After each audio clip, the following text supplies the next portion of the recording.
In these uncertain economic times, you've got to do whatever you can to save money. One of our biggest expenses can be our cars, especially when unexpected repair bills hit. Not anymore. If you own a vehicle with less than 130,000 miles, is less than 12 years old, has a warranty about to expire, or even no warranty at all, you could stop paying for car repairs. Roadside assistance, towing, and rental coverage are all included. Don't wait for the next repair. Make one free call right now to see if you qualify. If your vehicle is less than 12 years old, has less than 130,000 miles, even if it's out of warranty, paying for car repairs can become a thing of the past. Call us right now and get your car protected before your next repair bill hits. Get protection and no more repair bills. Call 800-696-1030. Again, 800-696-1030. That's 800-696-1030. 800-696-1030.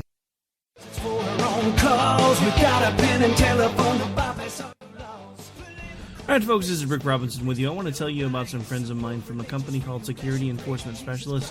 When I ran my security agency for 12 years, I worked with one of these partners on a daily basis. He's been involved in this agency now, and with his other partner, they do have over 30 years of experience in the private security industry. If you own a business and you need someone to keep you or your customers or residents safe, then I highly recommend contacting Security Enforcement Specialists today.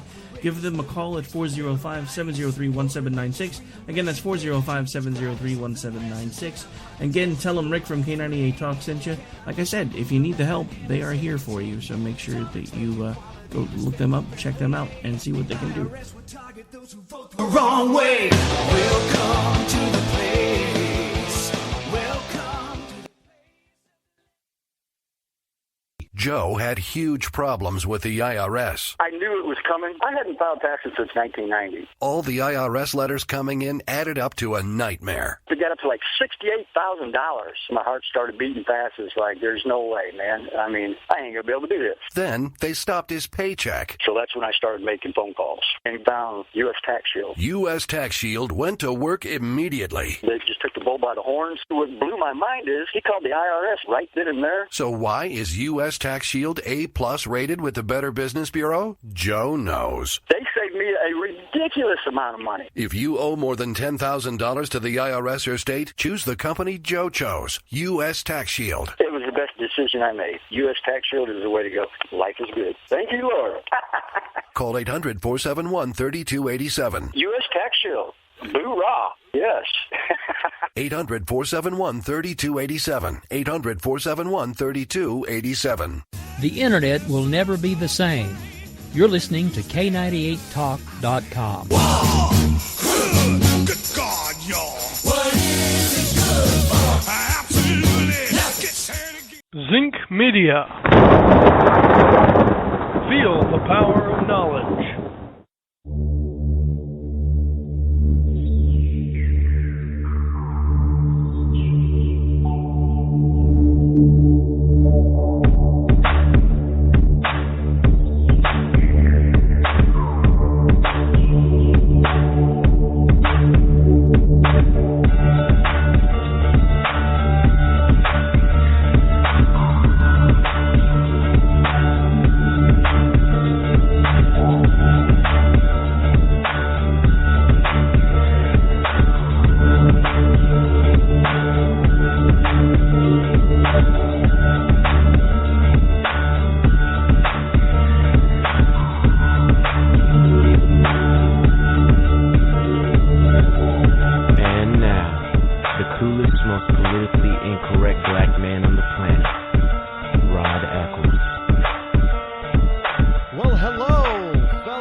And first-timers, welcome. It is I, your lovable host, El Rod, coming to you live from my bunkerized home studio somewhere within the great grand estate of New Hampshire. Guess what today is? Today is Friday. That's right. It is Friday. The end of the week for many of us, the end of the work week, which means we get to celebrate, slide on in and celebrate our weekend. And for many of you, it's probably the weekend has already probably started.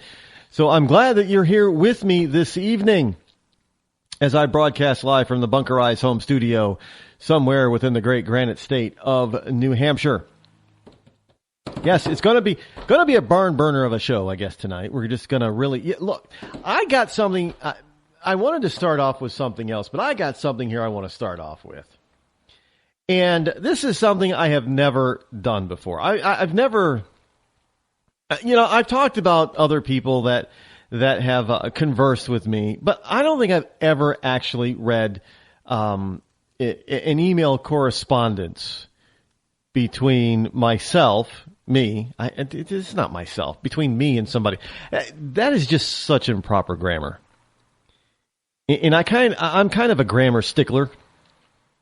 So, it's, the old me, myself, and I type of thing, but you don't say, I had a conversation between myself and him. No. He and I had a conversation. Or there was a conversation between he and I, not myself. I don't know why people do it that way, but anyway.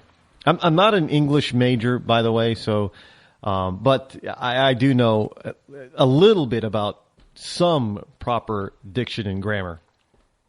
And using the word myself is not proper in so many ways that we do use it. But anyway, I have never really talked about, read conversations between another person and me. I've never talked about, I've talked about them, but I've never read them. But this one had me a little perplexed. So I was trying to, now as I read this, I'm going to try to read this verbatim. Now, as I read this, and the reason why I'm reading it is because I was confused as all get out. And not because, well, it was a little bit how it was worded, but not completely because how it was worded. Because how it is worded, I cannot say for sure, but I do believe that the person that was writing it is deaf. Because I have a number of deaf friends, and their writing is very similar to this person's writing. So it leads me to believe that this person might be legally deaf, extremely hard of hearing, or actually deaf. And that's not why I'm reading it. That's not why I'm bringing it to you. What I'm bringing it to you because of the context of the whole thing. And I'm a little confused. And I thought I tried to get some clarification, but I don't think I got what I was asking for. And I know the old saying is be careful what you ask for because you just might get it. But I'm not sure I was asking for this. I was asking for some clarification. Well, let me get into it because I was thoroughly confused by this. Now, I'm not going to tell you the gender or who this person is, but I will just read to you on this. Now, the conversation is very short. And it began on August 20th with one exchange, and then moved to today. So from August 20th, there was one exchange, and then there's today, another exchange. Now, this person opens up emailing me, saying, "Praise the Lord, brother." Now, I respond, "To him all the praise indeed." They respond, "He been good to us, amen." In other words, he's been good to us, amen. Understood it. August 20th. Today, I get second contact.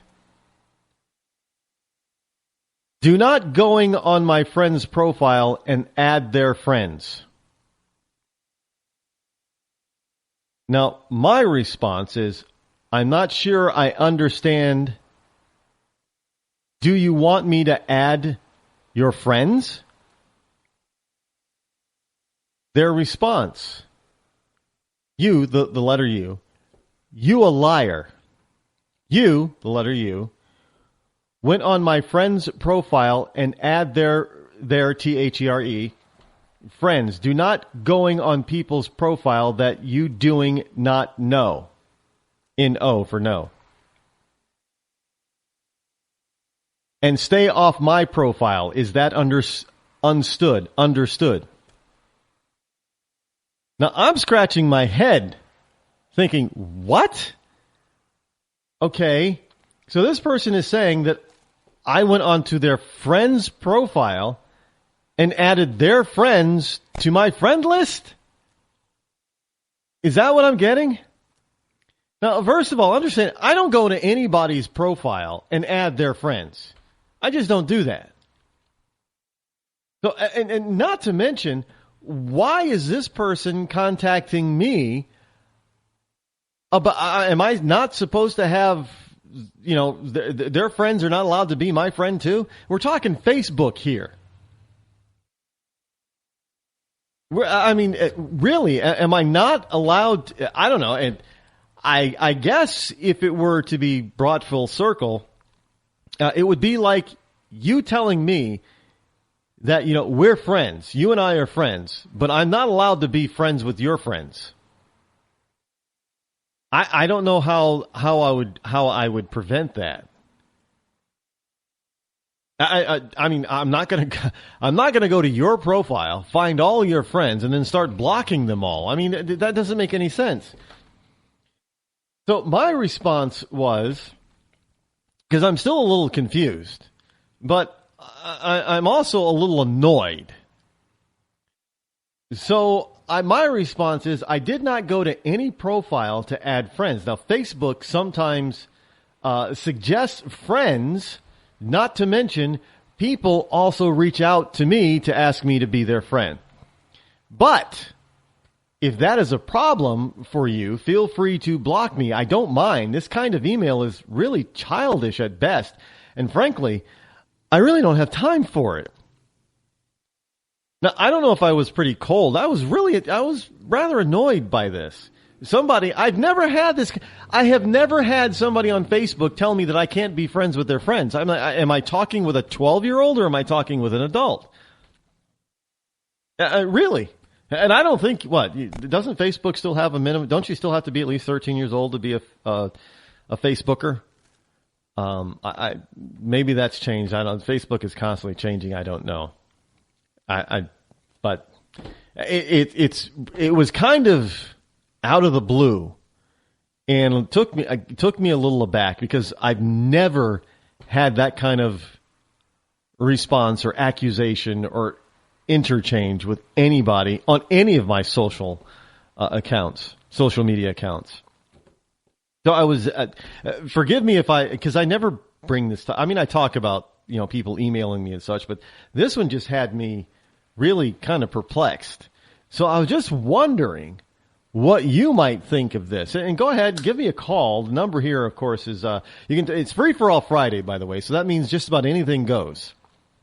And we do this on Fridays in order to try to keep, things a little bit lighter as we go into the weekend to celebrate the weekend and our freedom. But the toll-free number here is 603-835-3224. Again, that number is 603-835-3224. And go right ahead and give me a buzz if you would like. Talk about anything. Chime in on this email that this person sent me. Again, now there's no making fun of this person for their diction or their grammar, because it is highly possible that this person is legally deaf. And as I said, I know I have some deaf friends, and I know this is how they write. So I'm not bashing this person on how they wrote something, but rather what the content of their email was. That's what I'm concerned about. That's what I want to discuss. Not their diction or their grammar. So please stay away from the, one thing I hate these grammar Nazis and spelling Nazis. Give me a break. As if they have never made a grammar or spelling error in their entire life. That's the way they come across. That really bugs the you-know-what out of me. But the left is famous for that. If they can't argue with your position, If they cannot refute your argument, they will always pick on your grammar or your spelling. They'll come back, yeah, well, this and this and I don't know. They must put it through some sort of, your response through some sort of grammar and spelling software thing that points out your mistakes. Because sometimes I'm looking at this, I'm thinking, unless this person is like an English major or an English professor, how would they know I made that mistake? I mean, nobody in their right mind is going to pick on that. That is ludicrous, but they do. And I know the reason why. Simply because they cannot refute your argument. And plain and simple. It's happened to me a lot. And I've even gone to the, there was a time that it frustrated, that they kept pounding me on these types of things so much that I got frustrated. So I went to Word, Microsoft Word, and I would type in my response in Microsoft Word. I would copy and paste my response. And they would jump on it and I would say, well, that's not my fault. That's Microsoft Word's fault. I copied and pasted that response. A lot of times that shut them up. Because then they were thinking, well, he's using good old Microsoft or something, and I got some, I know a lot of people of the left, they like Apple and Steve Jobs. I got a little bit of news on Steve Jobs that we'll try to get to a little bit later as well. It's absolutely amazing how the left will try to obfuscate, the facts. They'll try to get it, they'll try to do an end run around it, but it never works with me. I don't allow them to escape. I don't allow them to escape at all. Not at all. Hey, how about Tom Brady? Yes?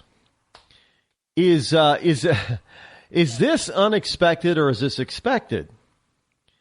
Well, I haven't really commented on this whole thing except to say that it was just, look, I am not a Patriots fan. I'm a Pittsburgh Steeler fan. Through and through, diehard Pittsburgh Steeler fan. So I don't really care what the Patriots are going through with Brady. But here's the deal. This whole thing is the most overblown incident the NFL could have possibly come up with. It took them, it started last January. This is the most inane, ridiculous thing I have ever seen come out of the NFL. I mean, this is a worse public relations nightmare than when they were trying to get the NFL's first openly gay football player to play signed to some team. Which, by the way, he got signed up in Canada, but I guess he stepped down or stepped back or took a break or what have you up there. I don't know. But in any case, so there's no evidence that Brady even knew what was going on, let alone participated. But Goodell and the NFL decided, well, we're going to suspend and fine them anyway. And Brady's like, I ain't having none of that. And so the judge basically says, I tried to get you guys to arbitrate and come to an agreement yourselves, but since you didn't, and I got to make the decision, I got to tell you, NFL and Goodell, there is no evidence that Brady had anything to do with this. And therefore, since there's no evidence and you've come to a court of law, I have to rule in Brady's favor. No suspension, basically, no fine, basically. And I have a notion that is what Brady was trying to do in the first place. But Goodell and the NFL was, trying to save face because they made a complete and total ass of themselves that they weren't relenting. And I don't know why they didn't just relent, because they would have saved themselves a lot of money, a lot of time, a lot of grief, a lot of heartache, and they wouldn't be ending up with egg on their face. They just would have said, okay, you know what, maybe we made a mistake, maybe we jumped the gun, we're going to reduce this or eliminate this and just move on, but we'll keep closer track from now on. Nope, that's not what they did. They tried to double down and say, well, Tom Brady didn't give us his cell phone. Well, he doesn't have to give you his cell phone. I'm sorry, but he doesn't. He's not in the government. He's on an NFL team, and that's his cell phone, not the Patriots' cell phone. It's his. He's got private stuff on there. He doesn't have to turn that over to you. And for disobeying their request to turn over his cell phone, that just proves your guilt, Tom. It proves nothing other than the fact that Tom Brady likes his privacy. And that he didn't want, because look, you know what? Because he would have turned over their cell phone, they wouldn't have found anything to do with Deflategate on his cell phone. They would have found some other stuff that had nothing to do with Deflategate, and then they would pounce on him for that. The NFL was going on a fishing expedition, and Brady and his attorneys knew that, and they weren't falling for it. And I don't blame them. I wouldn't either. Like I said, I am not a Pats fan. I'm really not. I know I live in New England, but I've always been a Pittsburgh Steelers fan. Always. Still am, even through the lowest points, in my life, while I've been alive. Even through their lowest points, I have remained a Steeler fan. Go black and gold is all I can say. We're going to win the Super Bowl this year. You better believe it. Pittsburgh's going to win the Super. I don't think that. Frankly, you know what? I'm an optimist, but I'm also a realist. At this juncture, looking at the various teams, and I haven't watched a lot of preseason games, but knowing a little bit about the rosters, and I'm not one of those who handicaps everything, but I got to tell you, it really doesn't look good for the Steelers to win a Super Bowl.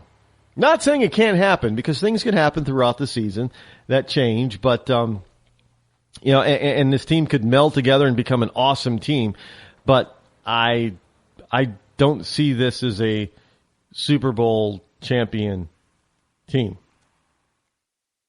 Look, they're my favorite team.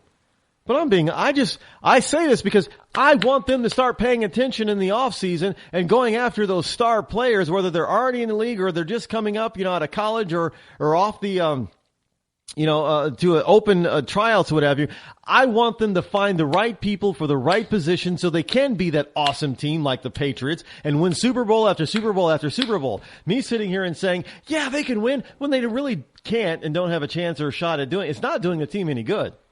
I'm not fooling myself and I'm not fooling anybody else. And obviously, the players from the other teams aren't going to go for what I'm saying. Oh my, Rod Eccles said that the Pittsburgh Steelers are going to win the Super Bowl this year. So whenever we play the Steelers, we should just forfeit because we can't win. Because they're going to win the Super Bowl. Of course that's not going to happen. That is not going to happen. Now, if anything, they're going to say, well, yeah, right. They're going to win the Super Bowl. We're going to kick their butts in this game. They're not going anywhere but last place. That's what every team that's going to be playing the Steelers is going to be thinking. Just like every team that plays the Patriots, they're going to be thinking, we're going to crush them. We're going to crush them. We're going to crush them. So, that's the way it works in the NFL. These people aren't intimidated. And I wouldn't expect them to be intimidated. I expect them to get out on the gridiron and play a superb game and give us people who sit in the stands a reason to sit in the stands, and those stands could be in the bleachers at the stadium, or they could be in the stands sitting on their couch at home. Seriously though, those are the things that I just want to see a good game. Really, that's what I really want. I want to see a good game. I want to see a good game every week. I want to see a good playoff games. I want to see a good Super Bowl. I don't want to see a blowout Super Bowl ever again. What a waste of time that is. I don't ever want to see. I don't care if it's my team or teams I don't care about. I want to see a close Super Bowl. I want the final score to be like 7-3. Because I want that kind of a game. That's what I want. Hell, I want every game to be worthy of watching. 7-3. Of course, I want Pittsburgh to have the 7 and all their opponents to have the 3. But I want to see a good game.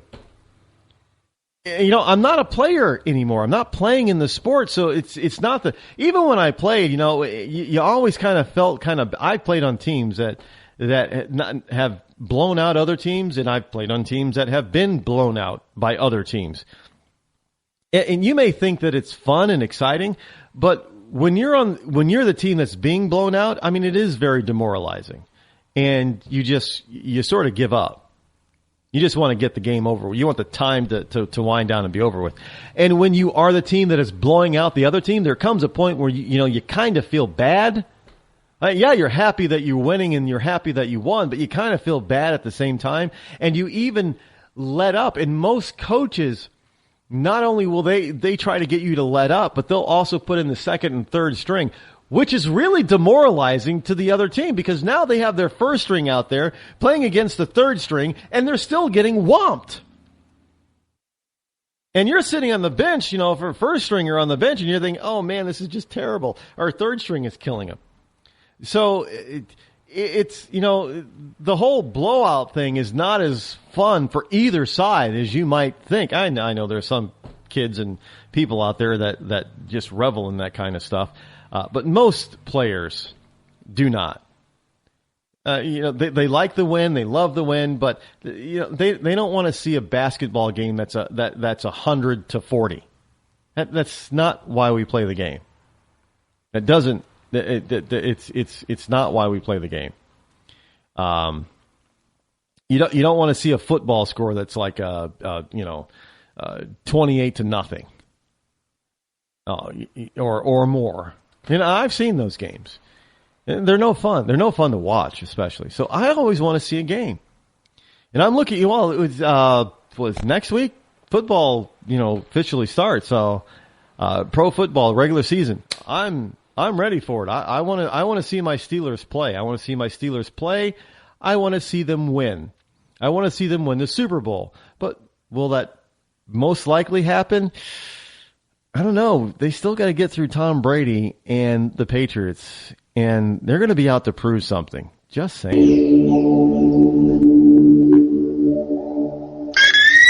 When our water heater broke down last month, it was a nightmare. It took 5 hours for the plumber to show up, and he charged us a couple of $100 just to come out. Then it cost another $1,800 to put in the new water heater. By the time it was all said and done, I felt like I'd been taken. But what else could I do? The smartest thing you can do is get a home warranty from American Residential Warranty. Their home warranties pay to repair or replace all your major appliances when they break, and they will break, and at the worst possible time. Call American Residential Warranty right now for free information on home warranties starting at just pennies a day. Don't wait for your refrigerator to stop running or your ceiling fans to stop turning. Call American Residential Warranty right now. Ask how you can save up to 50% on washer and dryer coverage. Just call 1-800-616-8010. That's 1-800-616-8010. Again, 1-800-616-8010. Call now. Did you ever look at the stains in your coffee cup and then realize that's exactly what happens to your teeth? Power Swabs is the 5-minute solution to get your teeth white without visiting the dentist. This is Ben Gordon with Power Swabs, and if your teeth are stained from coffee, tea, or smoking, all it takes is 5 minutes with Power Swabs. In 5 minutes, you'll see an average of 2 shades whiter teeth, and in 7 days, 6 shades. It's clinically proven to whiten natural teeth as well as caps and veneers. The secret is a tooth detergent that was developed by Dr. Martin Ginniger that lifts stains off of your teeth. Best of all, there's no messy strips or trays that you have to leave in your mouth for an hour. Just swab your teeth for 5 minutes and you're done. To try Power Swabs risk-free, call 1-800-291-5140. That's 1-800-291-5140. I guarantee your bright white smile will have your friends talking about how great you look. Try it risk-free today. 1-800-291-5140. That's 1-800-291-5140.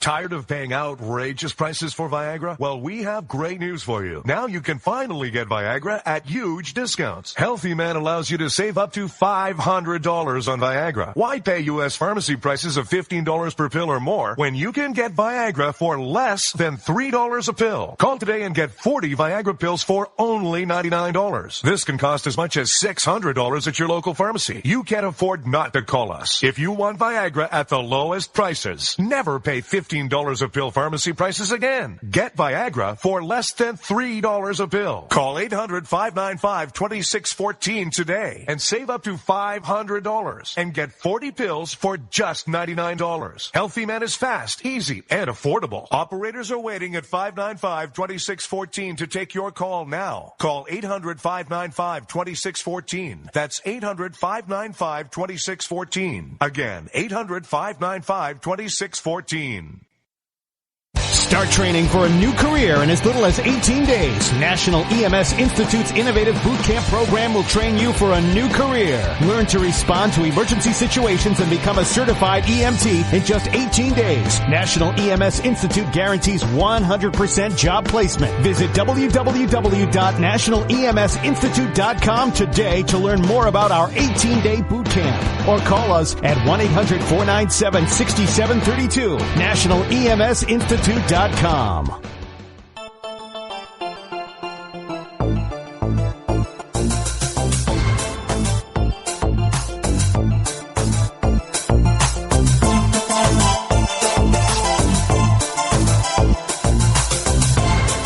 listening to The Rod Eccles Show.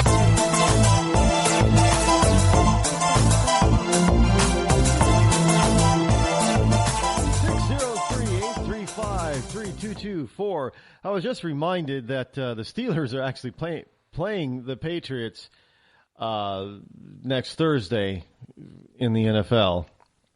And, I remember that was going to be that's the Patriots' first game of the season is against the Steelers. Kind of ironic for me anyway. Look, I'm not one of those people that, you know what? I can't play fantasy football. And the reason why I can't play fantasy football is because I don't get that deep into football. I don't get that deep into knowing all the players and knowing their stats and that kind of crap. I just know I like the style of play that Pittsburgh has always had, which is why I like them. And I just like watching them play. Besides, they got some of the coolest uniforms out there in the NFL. It's not, the Pats have my favorite color, blue, but I think the Steelers uniforms are some of the best uniforms in the league, best looking. So they're sharp. Oh, those guys look great on the field. I'm just, if they never win, at least they look good. And you know what they used to say, Father Guido, right? Guido Sarducci. It's not Guido, but who was that? It was Billy Crystal's character from Saturday Night Live. It's not how you play, but it's how you look that matters. And the Pittsburgh Steelers look marvelous. Just saying. I know it's a terrible rendition of that character, but it wasn't Father Guido. Sorry, I know who Father Guido Sarducci is, but I don't remember the character that Billy Crystal played. Saturday Night Live, by the way, their new season is coming up in October, and their first host musical guest is going to be Miley Cyrus. Don't even get me started on that. I have no idea why they would do that, but do they? There's no delay on live TV, right? And I know radio. If you're on terrestrial radio, most programs have something called the box, and basically that box gives them like a 5 to 7 second delay from the live feed, so they could bleep out stuff that cannot be or should not be on the air. I don't think live TV has that. They don't have that bleep box. So why, considering Miley's history, I don't know why they would want her to be on a program live. I realize it's going to be late. What is it? Saturday Night Live comes on at 11:35 on Saturday night. I get it's late on a Saturday night, and most people who actually have a life are not actually sitting at home watching Saturday Night Live. But the people that would tend to watch it, they're living their own Saturday Night Live at a local bar or nightclub. And they're probably seeing live. They're probably seeing a Miley Cyrus wannabe live out on the dance floor anyway. So, but again, I'm not in the industry, so I don't know how you can even possibly do a live broadcast with a bleep box or whatever you would call it in visual terms. A little bit more serious now, folks. Here we heard the numbers today come out that, and the lamestream media is professing, almighty Lord Obama has lowered the unemployment rate again. Let me just say one thing about that. They lie. And I'm not taking it back. It's a big, fat, bald-faced lie. I mean, I don't know who they think they're fooling with this anymore. I'm sitting, when I hear this, I'm thinking, what's the old, the three-letter term, OMG? I'm thinking, OMG, are they really seriously reporting it this way? And I hadn't even seen the actual numbers yet, but I already knew that it was bogus. I knew it was bogus because I know how that they were using the numbers and manipulating the numbers from the previous numbers that say, unemployment. The funny thing is that they were talking about, number of people in the labor force is down, but the unemployment rate went down. Oh, do we have an increase in jobs? No, the number of new jobs created was down, but unemployment. How the hell do you get the number of new jobs created to go down, and yet the unemployment rate goes down? In whose world does that make any sense? So when I decided, of course I was deciding I was going to look at the, investigate and get the real numbers. You knew I was going to do. You were probably sitting there thinking, probably not, but I would like to think that you were sitting there thinking that you were wondering what I thought about it. I know there are some people who are going to think, does he really think that I'd be sitting around wondering what he thought about this? Come on, folks. I'm being, this is. Let me give you a little secret. When I do stuff like that, I am actually tweaking the left. Because, trust me, I hear it from them every once in a while. They get, you think that you are the one, aren't you? I love just tweaking them. I love just picking at them and getting them to go off for stupid, irate little stuff like that. And there's going to be somebody out there who's going to hear me say and take me out of context and hear me say that you sit around wondering what I think about something. And they are going to go off. And I'm just going to sit back, read the email or the post or something, and so, especially on Twitter. I don't respond to probably 75% of the stuff that gets responded to me on Twitter. Because I sit back and I smile and I laugh, and I do it because that's exactly what I was trying to do to them. And they fall right into line. They all say, well, no, I'm a conservative. And then they respond to a tweet that I make. And I realize, well, they're not a conservative at all. And I just sit back and laugh and read it. You lefties are humorous to me. You are. I probably shouldn't tell you this because now you're probably not going to respond to any of my tweets, but I just think it's hilarious reading some of your tweets. And what's even more hilarious is that some of you actually expect me to respond. You really do.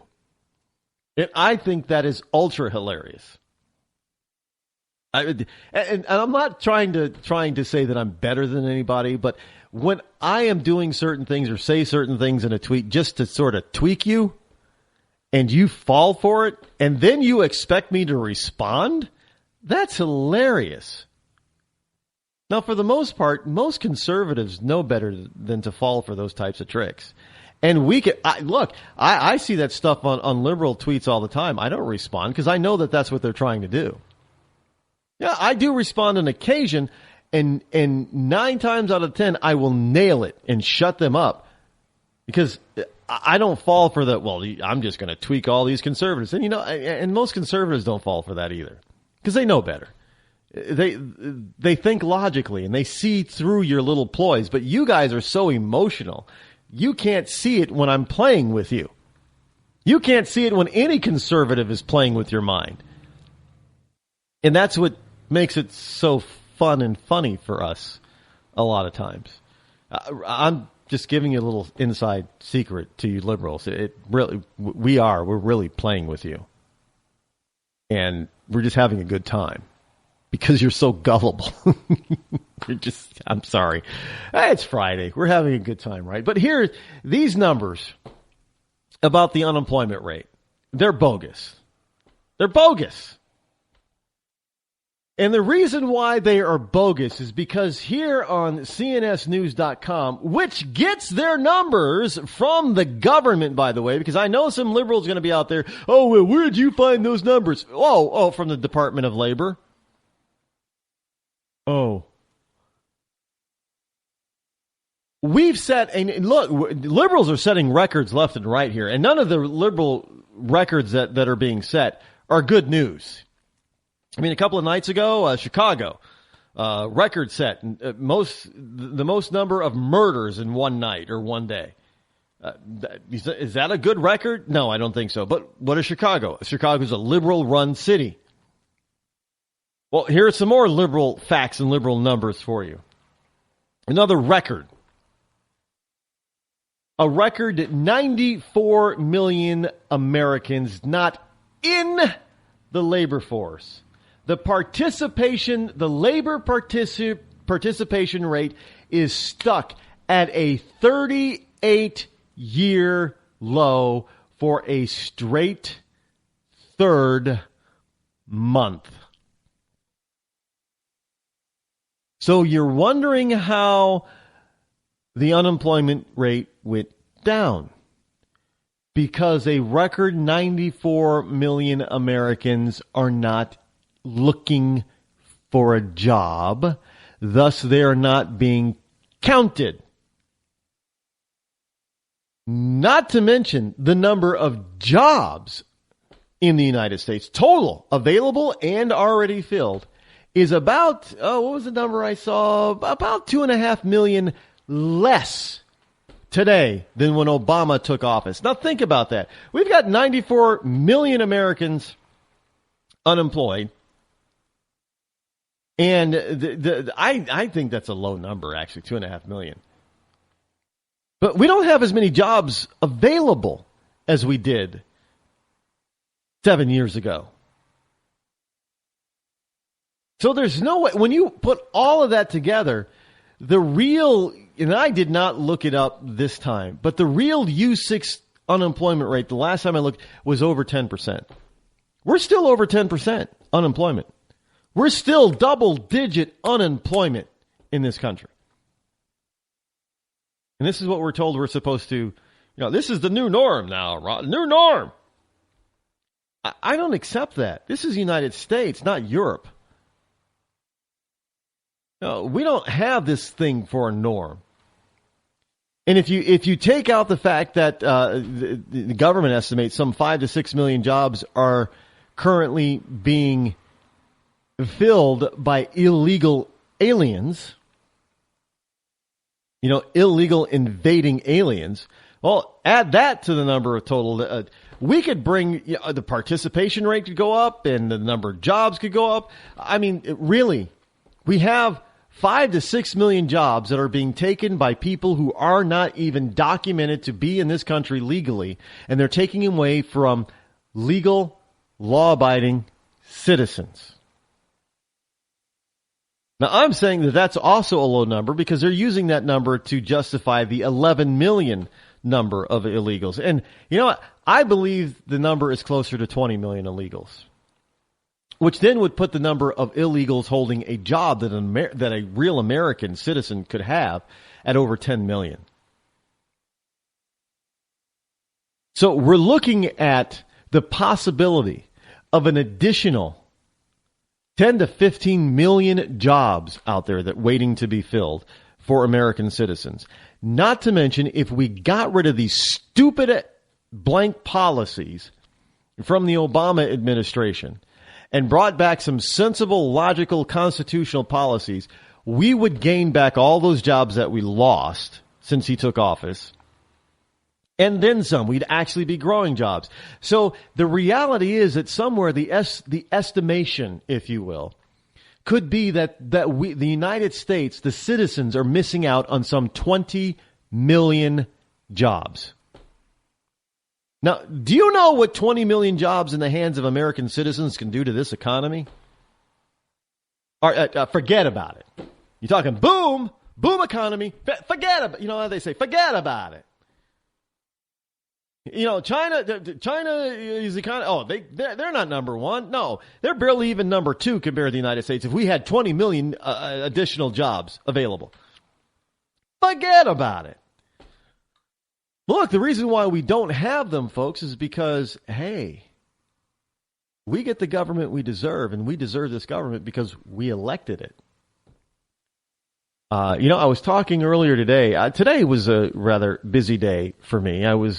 I started out this morning on a program called Lion Chasers with Lonnie Poindexter. Now, I have never been on his program before. Today was my first time being on his program. And now, Mr. Poindexter seems to be a really fantastic African-American conservative. Now, why do I even have to bring that up? Well, because he is black. And he's a God-fearing conservative man.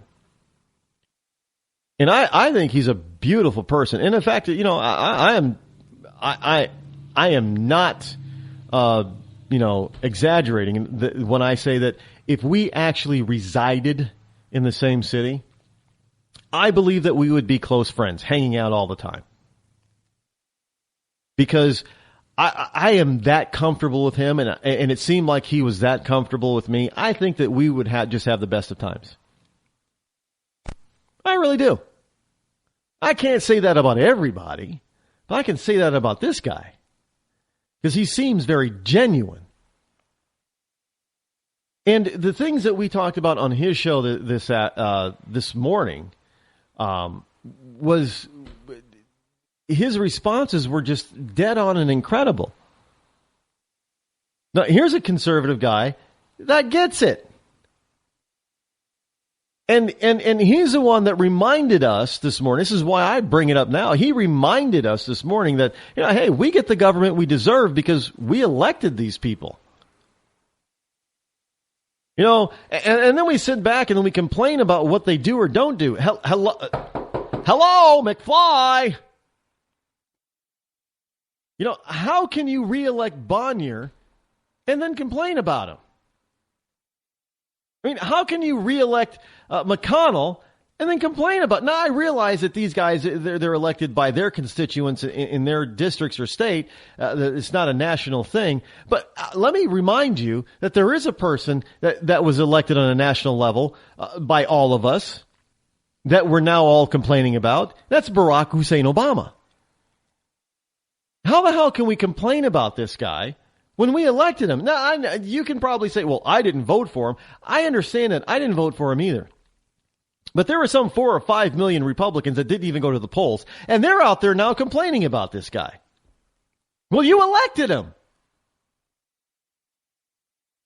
If you don't vote, or if you vote for the incumbent that you say you don't like, you have nothing to complain about. So shut your freaking trap. You know, if you are unemployed and you keep voting for these liberal nut jobs, you have nothing to complain about. You've gotten exactly what you voted for. So shut your mouth. Look, I'm tired of listening to people complain. And when you get down to brass tacks and you ask them, well, what did you do about it? Did you vote? No, I didn't vote.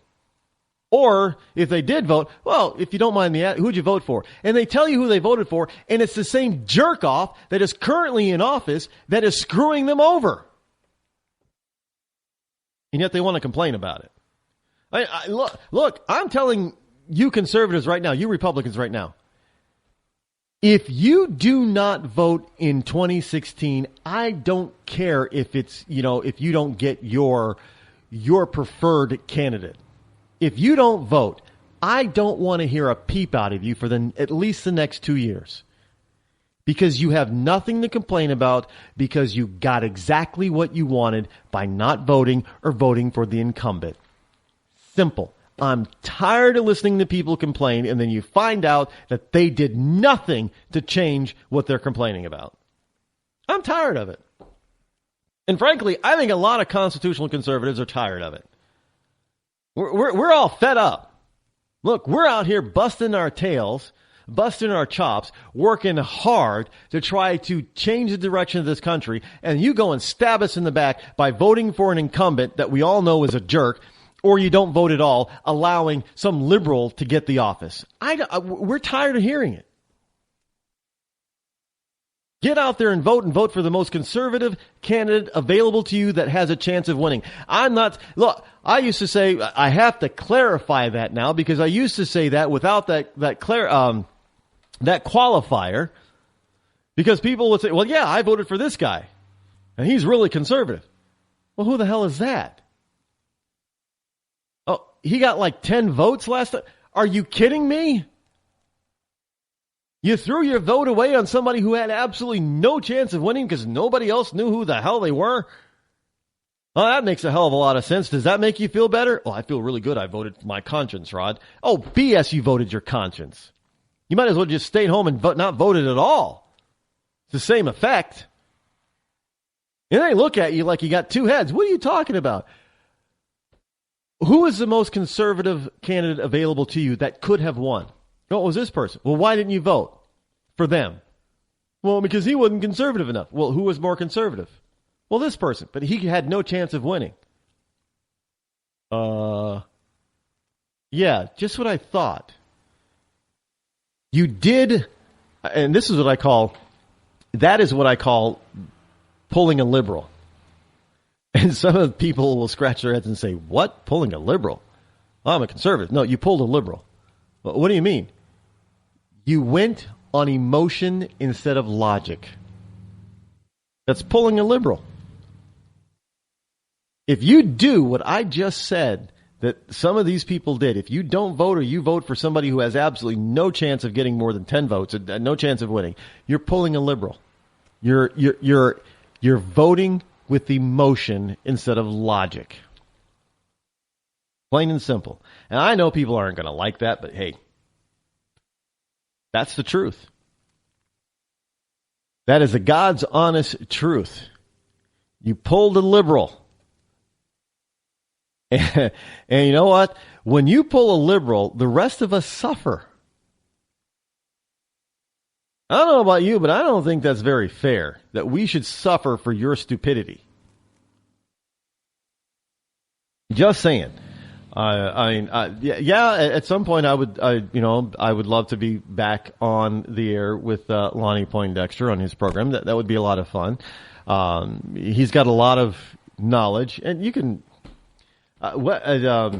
you can find him on urbanfamilytalk.com. And I don't often promote other programs like that, but I think he's got a lot of good stuff to say, especially if you're a black person. If you're an African American, you need to listen to this guy.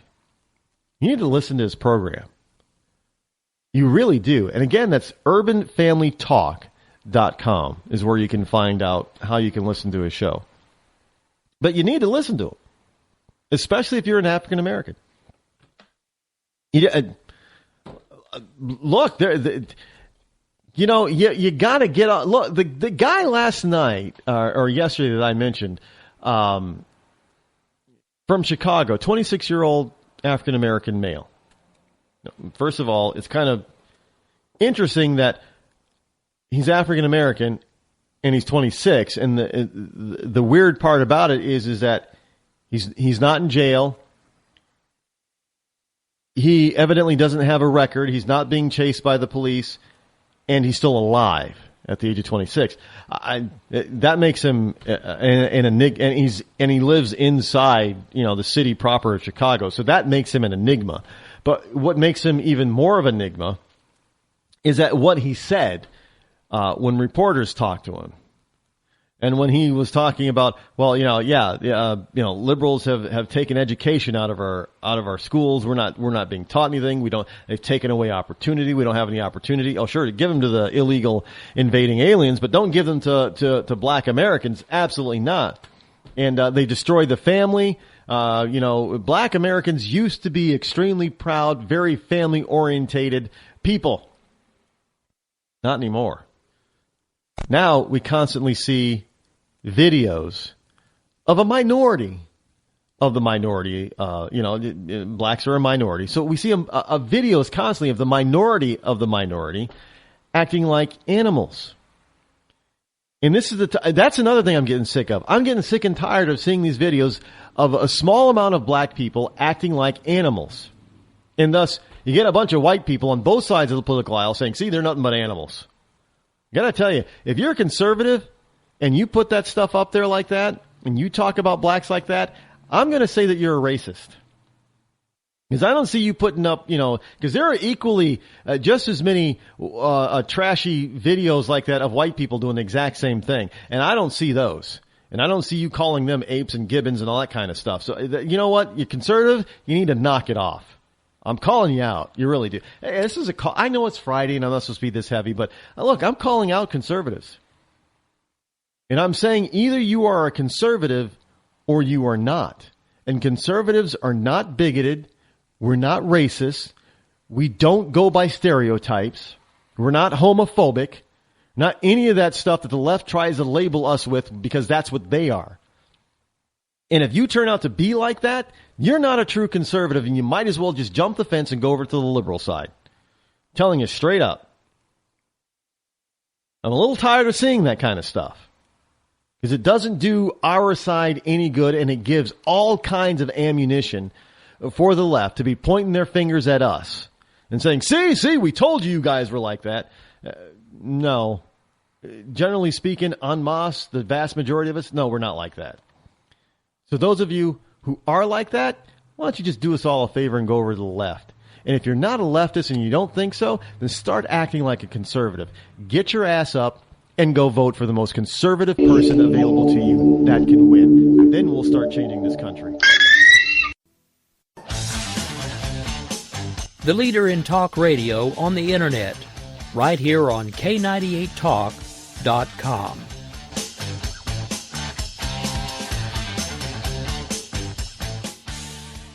When our water heater broke down last month, it was a nightmare. It took 5 hours for the plumber to show up, and he charged us a couple of $100 just to come out. And then it cost another $1,800 to put in the new water heater. By the time it was all said and done, I felt like I'd been taken. But what else could I do? The smartest thing you can do is get a home warranty from American Residential Warranty. Their home warranties pay to repair or replace all your major appliances when they break, and they will break, and at the worst possible time. Call American Residential Warranty right now for free information on home warranties starting at just pennies a day. Don't wait for your refrigerator to stop running or your ceiling fans to stop turning. Call American Residential Warranty right now. Ask how you can save up to 50% on washer and dryer coverage. Just call 1-800-513-6154. That's 1-800-513-6154. Again, 1-800-513-6154. Call now. Hey folks, Slickery Trigger here. I'd like to take a minute to tell you about Rebel Road Tactical. As a defensive pistol instructor, I've had the opportunity to observe many different holster designs and configurations. And one thing is clear. Many of my students won't carry a pistol. Or worse, they'll carry one without a holster at all. Holster designers aren't making holsters for normal people. It seems that most holsters are either an expensive piece of gear designed for Rambo or a piece that doesn't fit or function the way real people need it to fit and function. So, like any good Texan, I decided to learn to form kydex and design one myself, one that would fit the needs of average people. The result is the Rebel Road Tactical CRT Modular. The CRT stands for Carry, Range, and Training. Its thin and lightweight curved design minimizes printing and is adjustable to fit just right for superior comfort and function. Check us out after the show at rebelroadconcealed.blogspot.com. Tired of paying outrageous prices for Viagra? Well, we have great news for you. Now you can finally get Viagra at huge discounts. Healthy Man allows you to save up to $500 on Viagra. Why pay U.S. pharmacy prices of $15 per pill or more when you can get Viagra for less than $3 a pill? Call today and get 40 Viagra pills for only $99. This can cost as much as $600 at your local pharmacy. You can't afford not to call us. If you want Viagra at the lowest prices, never pay $15 a pill pharmacy prices again. Get Viagra for less than $3 a pill. Call 1-800-516-7602 today and save up to $500 and get 40 pills for just $99. Healthy Man is fast, easy, and affordable. Operators are waiting at 1-800-516-7602 to take your call right now. Call 1-800-516-7602. That's 1-800-516-7602. Again, 1-800-516-7602.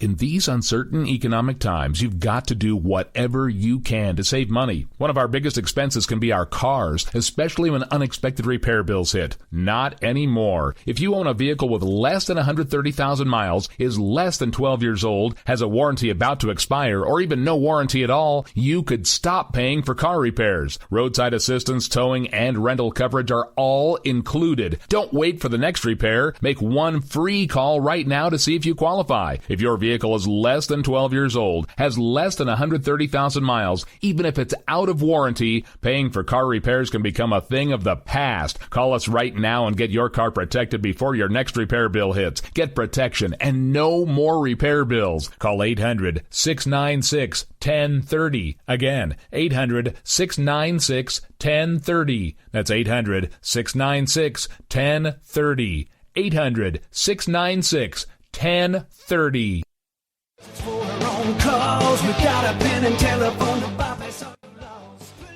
Alright folks, this is Rick Robinson with you. I want to tell you about some friends of mine from a company called Security Enforcement Specialists. When I ran my security agency for 12 years, I worked with one of these partners on a daily basis. He's been involved in this agency now, and with his other partner, they do have over 30 years of experience in the private security industry. If you own a business and you need someone to keep you or your customers or residents safe, then I highly recommend contacting Security Enforcement Specialists today. Give them a call at 405-703-1796. Again, that's 405-703-1796. Again, tell them Rick from K98 Talk sent you. Like I said, if you need the help, they are here for you. So make sure that you go look them up, check them out, and see what they can do. The wrong way. Welcome to the place. Welcome. Joe had huge problems with the IRS. I knew it was coming. I hadn't filed taxes since 1990. All the IRS letters coming in added up to a nightmare. It got up to like $68,000. My heart started beating fast. It's like, there's no way, man. I mean, I ain't going to be able to do this. Then they stopped his paycheck. So that's when I started making phone calls and found U.S. Tax Shield. U.S. Tax Shield went to work immediately. They just took the bull by the horns. What blew my mind is he called the IRS right then and there. So why is U.S. Tax Shield A+ rated with the Better Business Bureau? Joe knows. They saved me a ridiculous amount of money. If you owe more than $10,000 to the IRS or state, choose the company Joe chose, U.S. Tax Shield. It was the best decision I made. U.S. Tax Shield is the way to go. Life is good. Thank you, Lord. Call 800-471-3287. U.S. Tax Shield. Boo-rah. Yes. 800-471-3287. 800-471-3287. The Internet will never be the same. You're listening to K98Talk.com. Good God, y'all. What is it good for? Absolutely. Let's get started. Zinc Media. Feel the power of knowledge.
tells them about unemployment is just, specific, absolute truthful data. The truth is that in order to figure out the so-called U numbers, and certain like the U3 number, which is what Obama tends to use, and which is why the jobless rate seems to fall by using these numbers, is because when you have fewer people looking for work and you have fewer jobs available, that is going to equal a lower unemployment rate. And plain and simple. Because it's all based on the number of people in the job force looking for work and the number of available and active jobs. So let me give you an example. If you have, let's just use. Let me see if I can use just basic numbers for you so you get an idea for those of you who are having a tough time understanding this. Let's say you have 20 million Americans out there looking for a job. And that let's even simplify it, even for myself right now. Let's say you have 10 million jobs out there, or 10 million people out there looking for a job. 10 million people. That is 100% of your labor force is 10 million people. There are 9 million jobs. That's all there is. Well, that means your unemployment rate is going to be 10% because there are 1 million people out of that 10 million that can't find a job, that want one, that are looking for one. Here's the thing. If those 1 million people jump out of the labor force and say, well, we can't find a job. So now there's 9 million jobs and there are 9 million people looking for jobs. Well, now your unemployment rate just went from 10% to 0. But is that really the unemployment rate? No, the unemployment rate is still 10% because you still have 1 million people out of work. They just gave up looking for a job because the jobs weren't there for them to get. Well, that's what Obama's doing. Put it plain and simple. Now, if you had, also understand that if you had, you get the picture. And that's an oversimplification, but that's exactly how the basics of figuring out the unemployment rate works. That's the basics of it. And so basically what they're saying is there are 9 million jobs and 9,500,000 people that want a job. And so if there's 9 million jobs, that means there are 9 million people employed. That means only 500,000 people are looking for a job when there are actually 10 million people out there. So they're using the 500,000, discarding the other 500,000 that dropped out of the labor force, and now saying that the unemployment rate is 5%. The unemployment rate is still 10% in this example. But because 500,000 has said, well, we can't, the jobs are not there. We're giving up. We can't, unless more jobs are created, we can't get a job. We're giving up. I'm not going to look anymore. We're done. So, unemployment rate just dropped. No, it didn't drop. There's still 1 million people out of work. You're only counting half of them now. So therefore, your unemployment rate is now only 5%. Those are the numbers that Obama's playing with. And trust me, folks, he knows that. He knows he's playing with the numbers, and he knows he's playing you for a fool, if you believe those numbers. Welcome back to the Rod Eccles Show. I am your lovable host, and you, my ecclesiastites, novices, and first-timers, are here on a Friday listening to moi on this free-for-all Friday talk about all kinds of stuff. Some of it a bit lighter and some of it not too heavy, but because we try to be a little bit lighter. But you can join in on the fun by proposing a topic if you wish, talking about what's on your mind. Just about any topic goes tonight. The number is 603-835-3224. And, I don't care if you're liberal or if you're conservative or if you're somewhere, if you're an independent, you can't make up your mind. If you can't make up your mind, I should probably appeal to these so-called independents that can't make up their mind. Because I'd be able to turn them into conservatives overnight. Because what's the term? If you're on the fence, then give me a call, because I'm going to just, with my little pinky finger, just sort of nudge you a little bit so you fall over to the right side of the fence. And it's not going to be forceful. It's just going to be done with logic. It's going to turn on your logic center. And then you know what? It's not going to be my decision that you become a conservative. It's just going to be your decision out of a natural process. And that's how it works. That's how we gain. Now, this is why liberals, we hear oftentimes, well, yeah, I used to be a liberal and then I became a conservative. Well, they became a conservative because they started thinking with their brain instead of feeling everything. And they started realizing, you know what? This liberal stuff that I thought was so cool, it ain't so cool after all. And indeed it's not. Just so you know. But that's the way that works. Jailed Kentucky clerk. This is another one of those things I'm really kind of tired of talking about. But the left out there I have seen the post on social media all over the place today. Especially from the left. Yeah, good that she's jailed. Yeah, jail her, man. Keep her in there. See, the problem with that is she may be in jail, but she has not been relieved of duty. Therefore, if she's not relieved of duty, it is understood that she's still in charge, and she's, and she is. She can still be in charge from jail, believe it or not. Because as long as she's still the clerk and not relieved of duty, you know what? All of those gay marriage licenses that are being issued by her deputy clerks, which are unauthorized by the clerk, because guess what? They got to have the clerk's signature on them in order for them to be valid, are not valid. Think about this first. This is a legal thing, people. Understand this. As long as she is still the clerk of this county, the official clerk, that means her signature, her name has to go on all of those clerk-related documents, no matter who issues them, because they're issuing them under her authority. Authority. If she does not give her authority, even from jail, and if she is not removed or relieved of duties, therefore having her signature removed from said documents, those documents with her signature on them, if she did not approve of them or give approval, are illegal, irrelevant, null and void. You gay people still don't have a marriage license in that county in Kentucky. And you know what? Maybe an ultra-liberal judge will side and say that you do have one, but every other judge out there who's actually trying to follow the law, whether they're on the right side or the left side of the political aisle, are going to deny you. Just saying.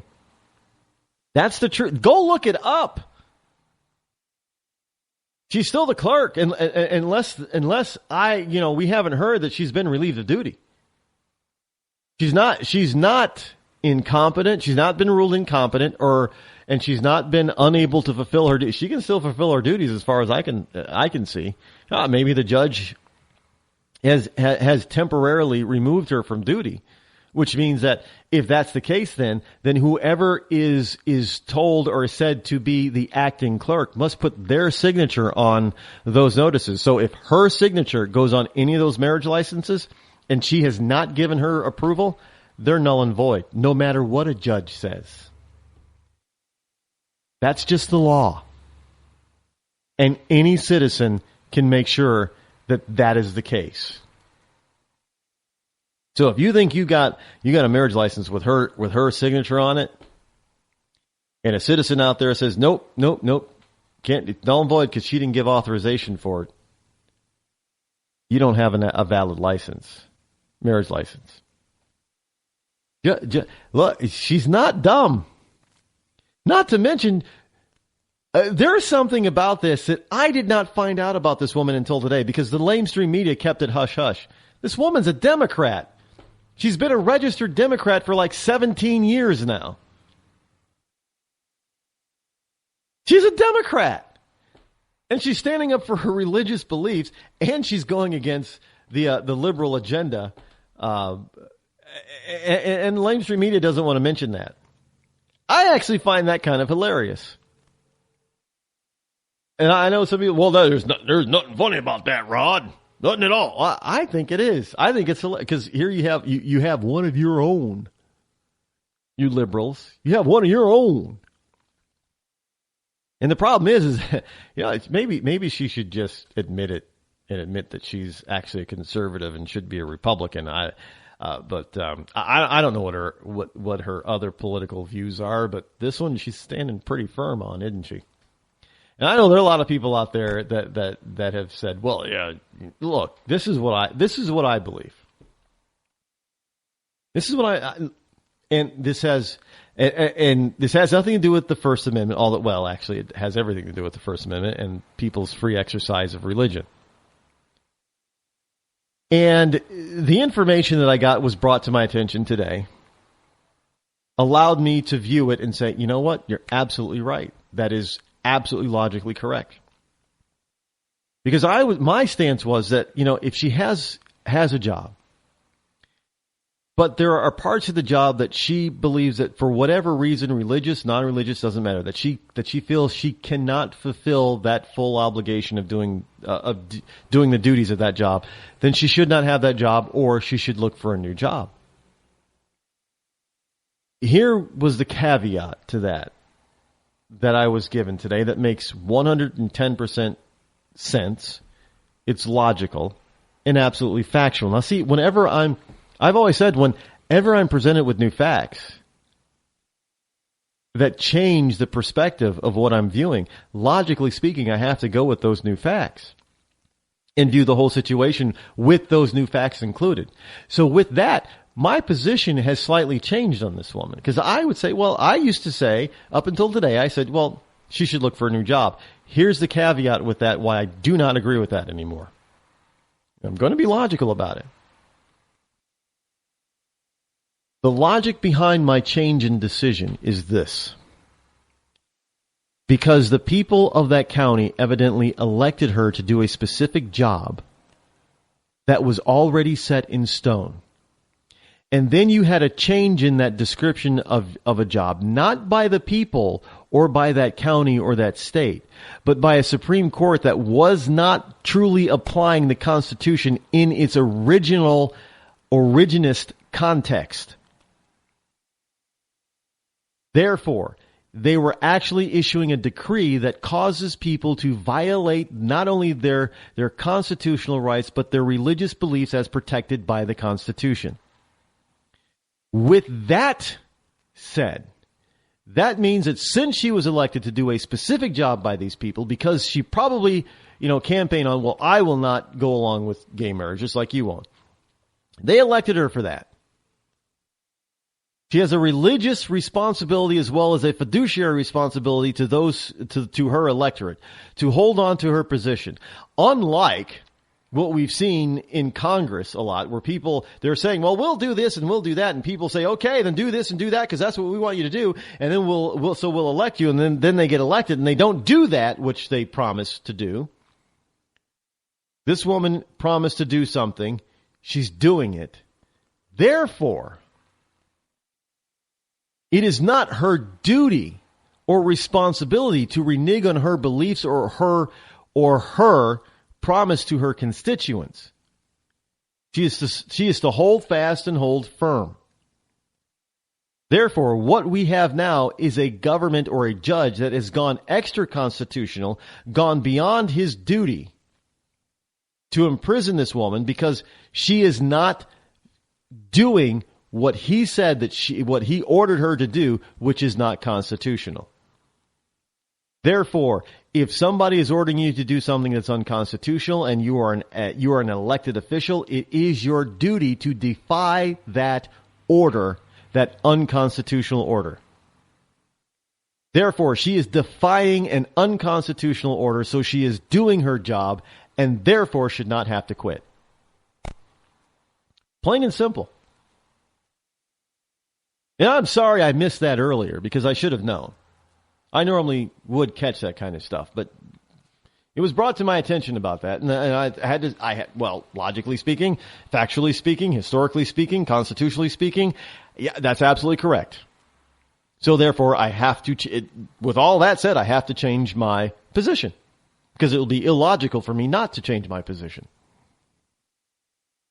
She is standing on constitutional grounds by defying an unconstitutional order. Therefore, she should not be forced to quit. She should not quit. If they don't agree with her, then they should remove her from office. But evidently, her county wanted her to do this particular type of job. And when she took the oath of office, she said that she would hold up the Constitution. Yeah, even clerks have to do that. And that is exactly what she's doing. And we have an ultra-constitutional judge issuing a decree that he has no business or power issuing. Plain and simple. It's not so difficult to come to a conclusion on something when you, as you think about the facts that you have available to you and make your determination based on logic and fact. Not very difficult to come to a certain type of logical conclusion. I have no emotion about it. Like, oh my goodness, that would make me wrong before, wouldn't it? Oh, I can't be wrong. I'm going to stand by what I said so I don't appear to be wrong. That would be illogical and irrational. Logic dictates that my opinion must change. But my opinion will stay steadfast until such time facts dictate by logic that they change. And I don't see them changing anything. Unless, of course, we change the Constitution while she's in jail being held for contempt. That's not, I don't know where this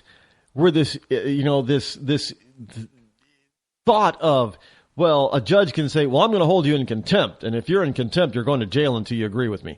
You can hold a person indefinitely give them a life sentence. That is not constitutional either. I don't know where this notion came about that judges can do that indefinitely.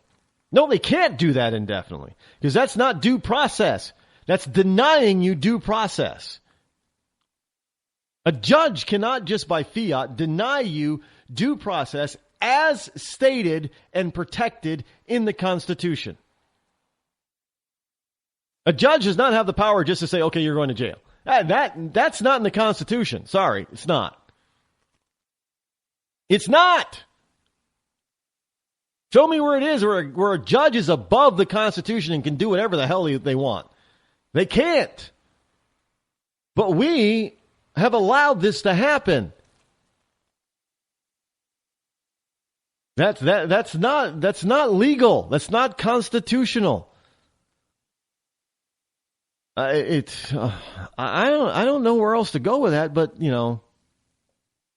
what does they say? There's no other place to go but up or down or what have you. But there's no other place. There's no sideways, no up or down motion. It is what it is. That's it. Plain there's no extra there's nothing in the Constitution that says judges can be extra constitutional. Absolutely not. There's nothing in there that says it. You show me where it says it if you think they can do that. So I got to tell you that Kim Davis is her name. Hey girl, we constitutional conservatives out here got your back even if you are a Democrat. That's kind of a rhyme, isn't it? Well, it's a rhyme for a rap song anyway. It rhymes enough for we got your back if you're a Democrat. Yeah, you just don't fully pronounce the last syllable and you got a rhyme, right? Back, Democrat, choom, chicka, chicka, chicka, boom, right? I'm not a rapper, obviously. Hey, Syrians I know, this is another embarrassing thing for our government. The Syrian today I saw they're spreading a picture all over the internet. And I'm not. It's on what is it? The shores of Italy or someplace. Anyway, there was a picture of a rather morbid picture of what appears to be like a 2 or 3 year old boy dead on the beach because he drowned. And I thought that was the saddest and I saw this. It took me aback a little bit because I'm like, whoa, is that real? That's a real human being. That's a real little toddler. Why are they showing a picture of a dead toddler face down in the water in the beach? And then you read the caption in the story. It's a Syrian baby, mother drowned, brother drowned, trying to get to safety and remove themselves out of the Syrian civil war that Obama has caused.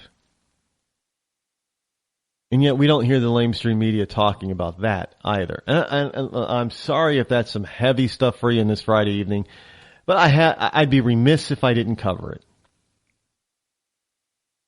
And God forbid I'm remiss about anything on reporting, because you guys deserve to know, the whole truth, nothing but the truth, so help me God, as I know it and see it. And this was a picture that I'm not posting this picture. I'm not sharing this picture because it was a devastating picture. It was terrible. And then there was a follow-up picture of a rescue worker carrying the lifeless body of the child off the beach. That broke my heart.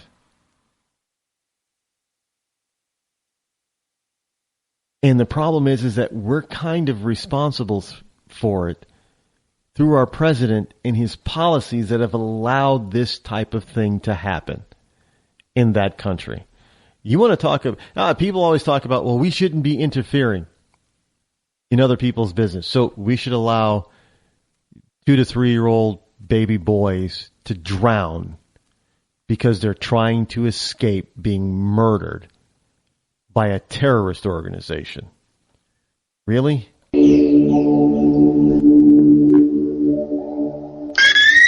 When our water heater broke down last month, it was a nightmare. It took 5 hours for the plumber to show up, and he charged us a couple of $100 just to come out. And then it cost another $1,800 to put in the new water heater. By the time it was all said and done, I felt like I'd been taken. But what else could I do? The smartest thing you can do is get a home warranty from American Residential Warranty. Their home warranties pay to repair or replace all your major appliances when they break, and they will break, and at the worst possible time. Call American Residential Warranty right now for free information on home warranties starting at just pennies a day. Don't wait for your refrigerator to stop running or your ceiling fans to stop turning. Call American Residential Warranty right now. Ask how you can save up to 50% on washer and dryer coverage. Just call 1-800-616-8010. That's 1-800-616-8010. Again, 1-800-616-8010. Call now. Did you ever look at the stains in your coffee cup and then realize that's exactly what happens to your teeth? Power Swabs is the 5-minute solution to get your teeth white without visiting the dentist. This is Ben Gordon with Power Swabs, and if your teeth are stained from coffee, tea, or smoking, all it takes is 5 minutes with Power Swabs. In 5 minutes, you'll see an average of 2 shades whiter teeth, and in 7 days, 6 shades. It's clinically proven to whiten natural teeth as well as caps and veneers. The secret is a tooth detergent that was developed by Dr. Martin Ginniger that lifts stains off of your teeth. Best of all, there's no messy strips or trays that you have to leave in your mouth for an hour. Just swab your teeth for 5 minutes and you're done. To try Power Swabs risk-free, call 1-800-291-5140. That's 1-800-291-5140. I guarantee your bright white smile will have your friends talking about how great you look. Try it risk-free today. 1-800-291-5140. That's 1-800-291-5140.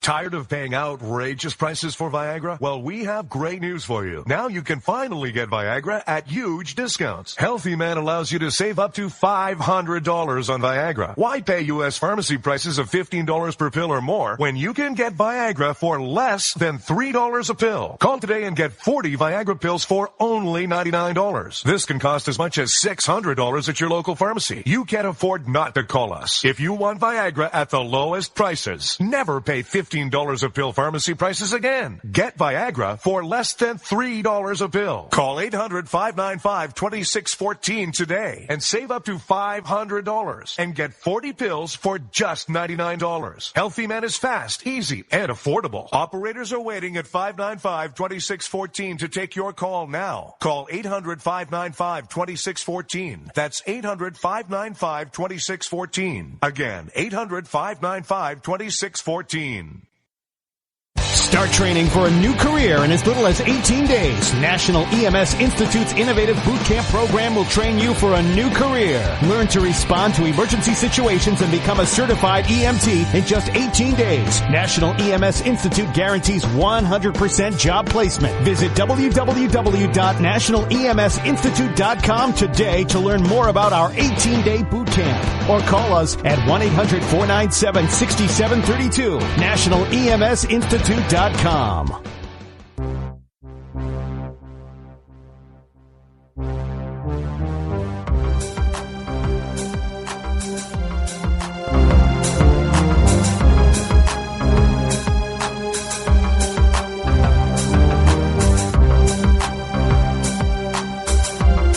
You're listening to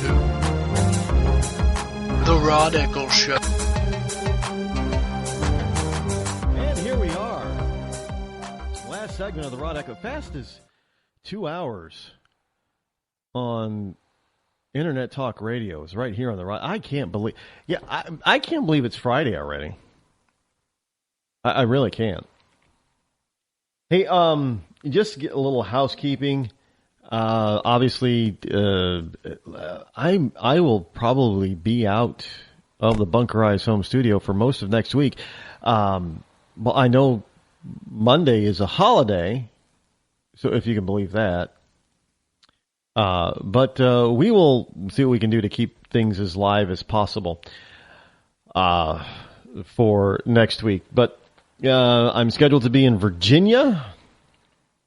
Virginia, I do believe, next week. So see all you Virginians down there. You know where. If you want to know where I'm going to be and what I'm doing and everything, then you really got to head over to rodeccles.net.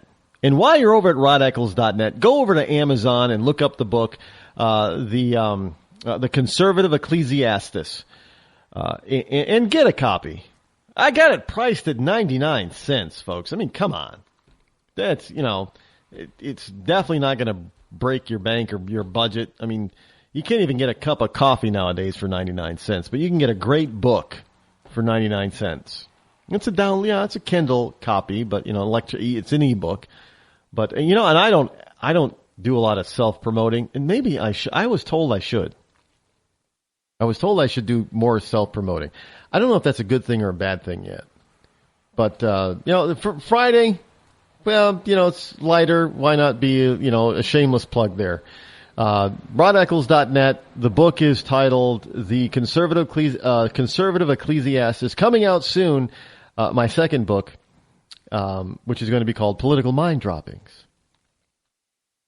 And so look for that fairly soon to drop. You're going to really want to read that one. But if you want to get a flavor of who I am and what I am and all that kind of stuff and how my writing goes, then you got to get a copy of my booklet, the Conservative Ecclesiastes. It's a fast read. It was a number one. It was on the fast read list. It was an Amazon number one.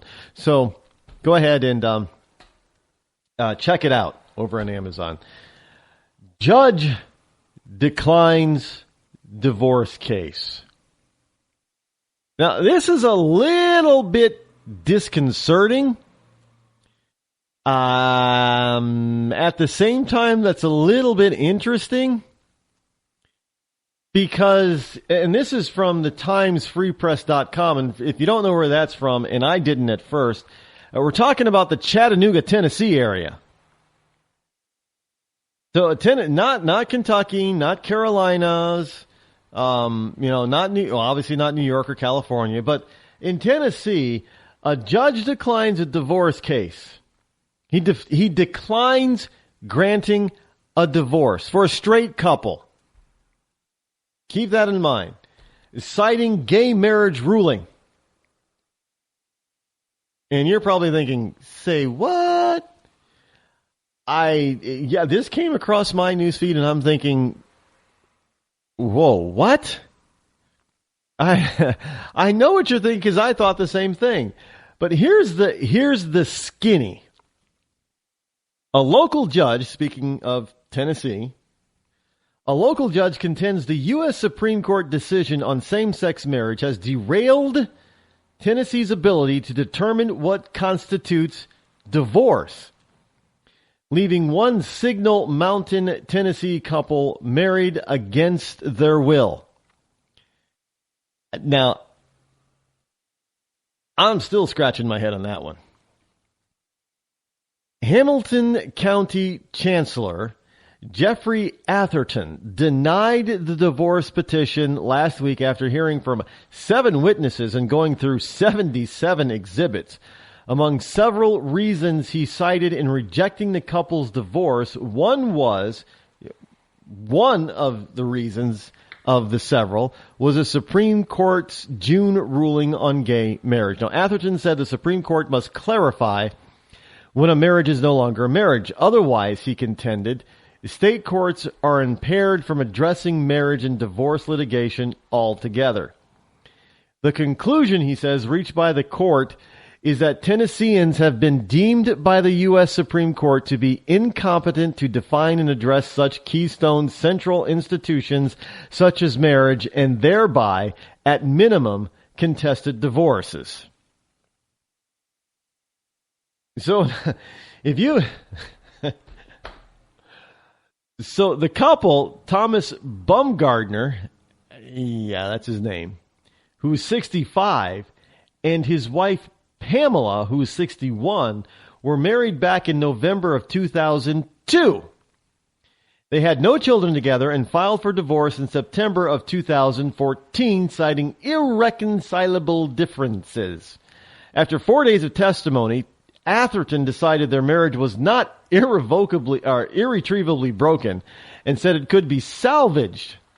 Now, the Bumgardners and their attorneys, Jill O'Shaughnessy, Jill O'Shaughnessy, and Pamela O'Dwyer, Pamela O'Dwyer, this could have happened in Boston, to tell you the truth, with names like that.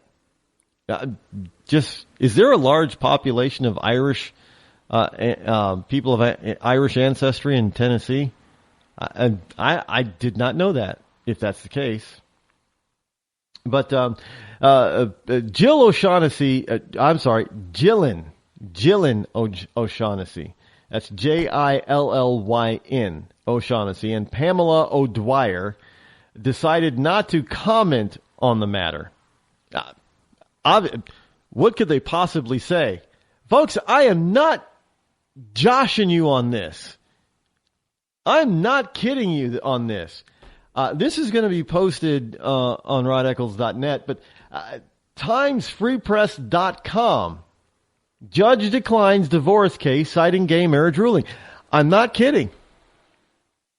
And his conclusion is, and I quote, the conclusion reached by this court is that Tennesseans have been deemed by the U.S. Supreme Court to be incompetent to define and address such keystone central institutions such as marriage and thereby, at minimum, contested divorces. Because the Supreme Court said that gay marriage is real marriage. I don't know how he reaches that. Well, some people might think that's a stretch, but then when you think about it logically, he's got a point. Because the Supreme Court went extra constitutionally in order to try to formulate their reasoning for deciding the case in favor of gay marriage, which then therefore takes the whole meaning of the word out of context, puts it in the lexicon, in the government lexicon, and then determines that the government is going to determine, or the Supreme Court, the federal government is going to determine what is marriage, what constitutes marriage, and what does not. Therefore, if the federal government is determining what constitutes marriage, then state governments cannot nullify that marriage and call it a divorce, because they do not any longer have the ability to do so. That's the logic behind this judge's decision. Just so you know. You know, state judges don't, because they just said that, look, you know, we are going to determine what marriage is and what marriage isn't over the states. We're going to dictate to the states what marriage is, which means that now just that takes that out of the hands of the state. The state can't determine anything. And thereby, they can't determine what is not a marriage anymore. If a person got married, two people got married, then how can they determine if that's a real marriage, a fake marriage, and how are they going to be able to determine that they can't be married anymore and then thus nullify the marriage and call it a divorce and call it a day? States can't do it, according to this judge. And he may have a point. Just saying. Now, Atherton's decision follows on the heels of officials in other states refusing to obey the Supreme Court's ruling legalizing same-sex marriage. The most prominent, of course, is Kim Davis, a county clerk in Kentucky. But overall, Tennessee has had a fantastic response to the Supreme Court decision, Lambert said. She said that the Supreme Court's decision is about marriage equality, not divorce. Well, no. You see, divorce is part of marriage. That's the whole point. And this is something that people just tend to forget and not realize. That marriage is a contract, basically. Therefore, there's always a way out of a contract. Divorce is the way out of the marriage contract. Well, if they cannot, if the states can no longer determine a marriage contract in the way that they want to define it, then they therefore cannot rule that contract null and void, thus granting a divorce, because they're not able to define it. Do you see where they're going with this? And they have a point, but that's also very dangerous, folks. This opens a Pandora's box. We're not. This is I know there are some people who are out there that are saying, "Oh, that's the end of it. The Supreme Court spoken. That's the end of it." I have said, no, it's not the end of it. It is not the end of this. Oh, no, not the end. Sorry, no, not going to be the end. And this is nothing that is akin to interracial marriage. You know, when many southern states, former slave states said that blacks and whites could not intermarry. That is not the same. I know that there are some people out there, especially on the left, the LGBTQA, ABCD, WXYZ community, who want to say that it's a civil rights issue. It really is not. So it's not the same. And hell, you got blacks who are for and against gay marriage who say this is not a civil rights issue.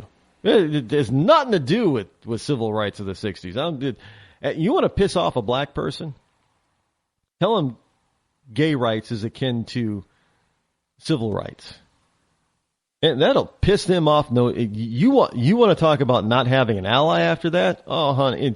Look, that whole, I got to tell you, that whole notion even had some gay black people saying that they weren't for the gay marriage thing because they were trying to make it the equivalent of civil rights of the 60s. And they were, the gay transgendered black male, female, whatever, was saying, honey, it ain't nothing like that. It ain't the same, no way, no how. You ain't going there. So that's the trick. Go ask one. And more often than not, you'll find a gay black person who will not agree that it's the same as civil rights of the 60s. especially if they understand what the 60s were all about. That movement. They're not going to, oh man, this is just about marriage. It's really, that's what this is about. Civil rights in the 60s was about life. Life. You know, you're not going to be strung up in a tree if you try to marry your same-sex partner. But you could have been strung up in a tree simply because you were black. You could have been strung up in a tree because you tried to vote. You could have been strung up in a tree because you went into the wrong restaurant and sat at the wrong lunch counter. That isn't going to happen if you're gay and going someplace. Especially if you're not a flamboyant gay, nobody knows it. You can't hide being black. It's not possible. You know, blacks don't do whiteface very well. I mean, you know how whites do blackface? Well, blacks can't do whiteface. Just saying. So no, in no way, shape, or form is it the same thing.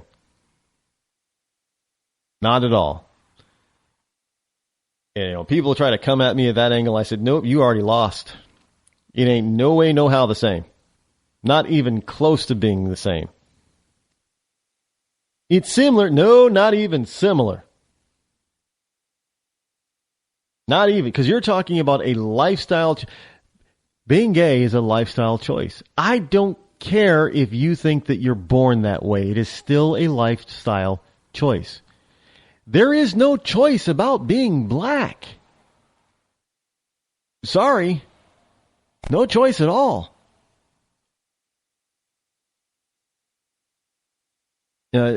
So for that reason alone, and there are a myriad of reasons, but for that reason alone, it is not the same thing.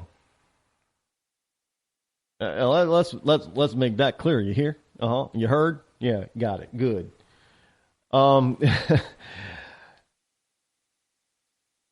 Here's something from the Daily Mail. Again, it's one of those things that cross my news feed, and that stops me. As I'm scrolling through, I'm like, huh? Oh, look, Fridays are the day that I put out a lot of stuff that just make me go, huh? Remember that song, there's a rap song from the 80s. Things that make you go, Things that make you go, Well, these are things that make me go, huh? And not in the way of huh, but in the way of, more like in the way of, huh? So that's what this story is. Another story that makes me go, huh? Things that make you go, huh? To save your marriage.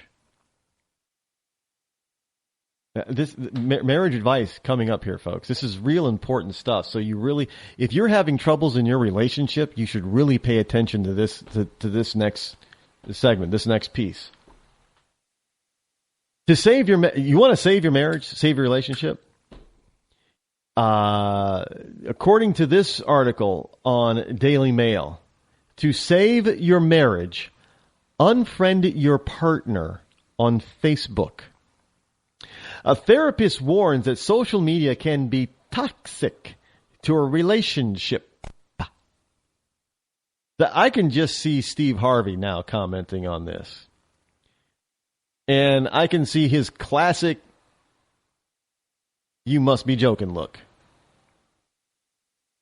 and his classic, well, because I got the look, you must be think I'm stupid look on my face when I read this. The comments were made by New York-based therapist Ian Kerner. Now, he claims it can put the mystery and spark back into your relationship.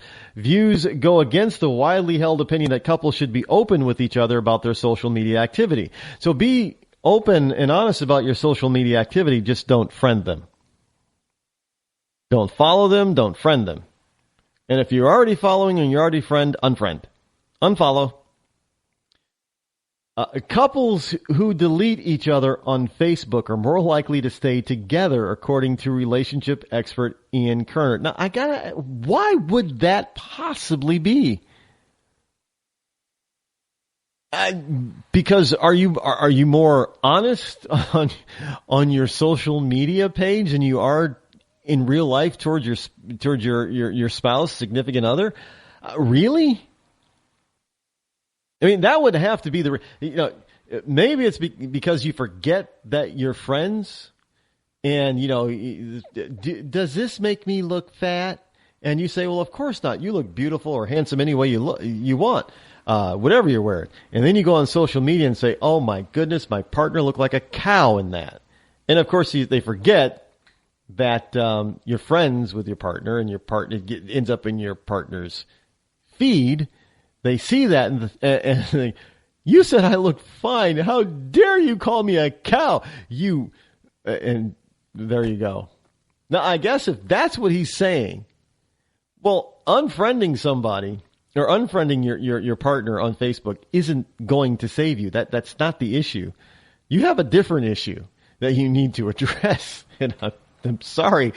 I'm sorry if I find this humorous, because all of a sudden now, Facebook is, well, I started the program off with the Facebook message, somebody messaging me on Facebook about friending people on their friend list that I had nothing really to do with. You can't, I guess I'm not maybe we're in a relationship now. I'm not allowed to be friends with who they're friends with. I guess what that person was saying. And now this, and I guess is that if I want to keep this person as a friend and we want to have a lasting friendly relationship, I can't be friends with their friends. And so this is kind of akin to what I said earlier about that. This therapist is saying, well, unfriend your partner or your spouse if you want to stay in a relationship with them. So does that mean that we're going to start seeing more Facebook divorces? I don't know. Is there going to be a Facebook court? I mean, is Mark Zuckerberg thinking about having a Facebook court? Are we? Is it going to be the same thing as going to the Cayman Islands for a quickie divorce? Yeah, can he do that? Look, I'm not an expert on divorce. I'm not a divorce attorney, and I'm not astute in divorce law. But I don't. Can he do that? Can he have like a divorce page? There probably is a divorce page on Facebook. There's a page for just about everything. There's probably a divorce page too. I don't know. Look it up. If you find it, let me know. I'm not gonna bother, because there's probably already one out there. I don't know if people can actually. Maybe you'll be able to go to the Facebook divorce page and get a quickie divorce. I guess if the Supreme Court allows it, then you'll be able to get a quickie divorce on Facebook. Anyway, the New York-based therapist claims that unfriending your significant other on social media can put the spark back into a relationship. I don't know what. So you could the spark is going to be lies, innuendos, and falsehoods, and hiding the truth. That's going to be put the spark. That's going to put the spark back in your relationship? I'm asking. I don't know. I mean, I'm just too straightforward and honest. Hell, maybe that's why I'm divorced. I'm too honest. Maybe I'm not supposed to. Maybe you're not supposed to be honest. Well, I thought you were supposed to be honest in a relationship. Yeah, you can be honest with me. We need to be honest with each other and open up. And then you tell them what you honestly feel, and they're like, I want a divorce. So is that the whole premise? You can't be honest with you.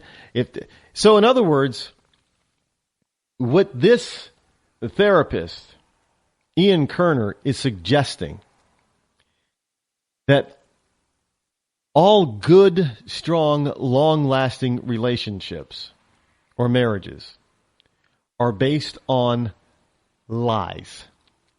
Now, that is the honest, logical conclusion. It is. I'm sorry. Because he even goes on to say, even better, he says, people should delete their Facebook accounts entirely to free up more time to spend with their partners. That I agree with. I mean, that, because there are some people that get addicted to that, to Facebook or other social media, and they shouldn't be on that kind of stuff. So that can be truthful, but that has nothing to do with unfriending your partner.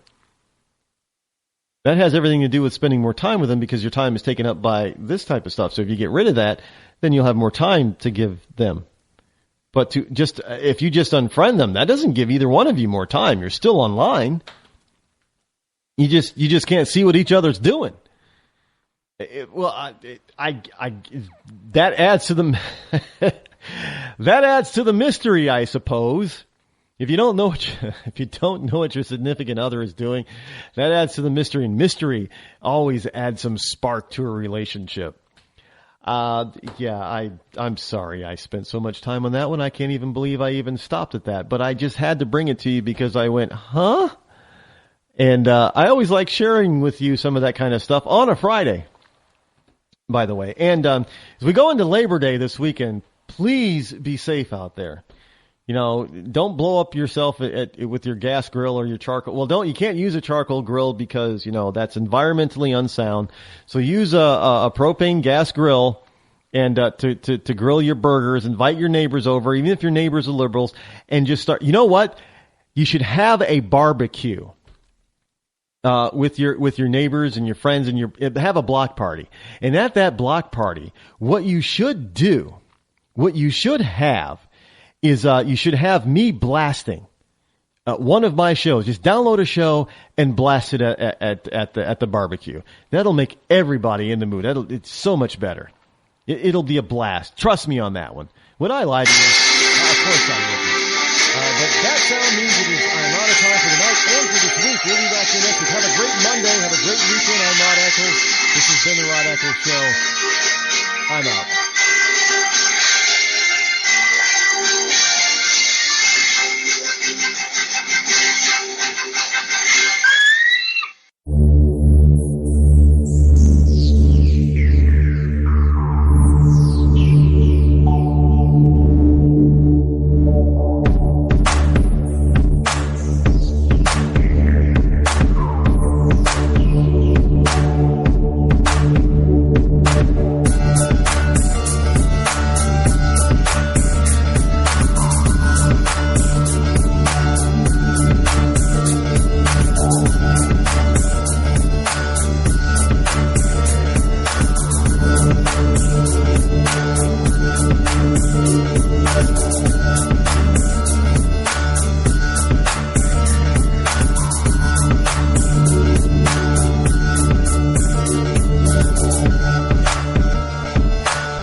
The leader in talk radio on the Internet, right here on K98Talk.com.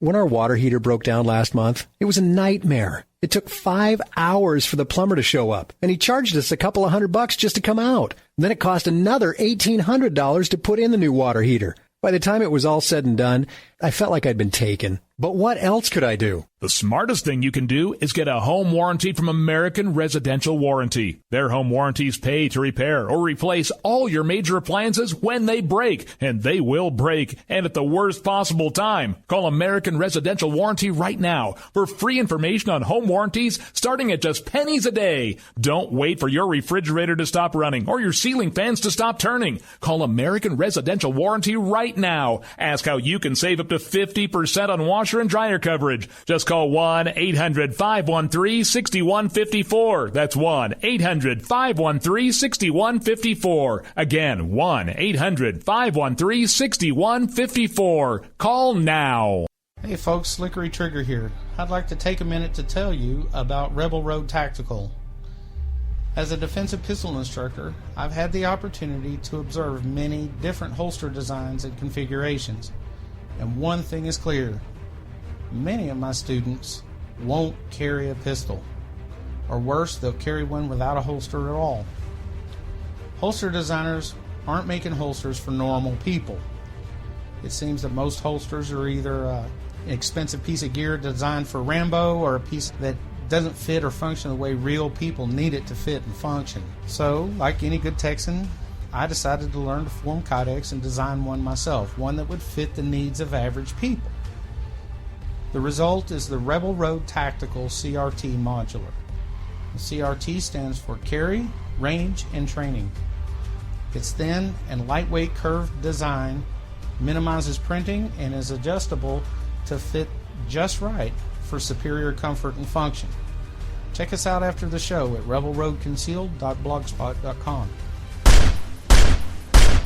Tired of paying outrageous prices for Viagra? Well, we have great news for you. Now you can finally get Viagra at huge discounts. Healthy Man allows you to save up to $500 on Viagra. Why pay U.S. pharmacy prices of $15 per pill or more when you can get Viagra for less than $3 a pill? Call today and get 40 Viagra pills for only $99. This can cost as much as $600 at your local pharmacy. You can't afford not to call us. If you want Viagra at the lowest prices, never pay $15 a pill pharmacy prices again. Get Viagra for less than $3 a pill. Call 1-800-516-7602 today and save up to $500 and get 40 pills for just $99. Healthy Man is fast, easy, and affordable. Operators are waiting at 1-800-516-7602 to take your call right now. Call 1-800-516-7602. That's 1-800-516-7602. Again, 1-800-516-7602.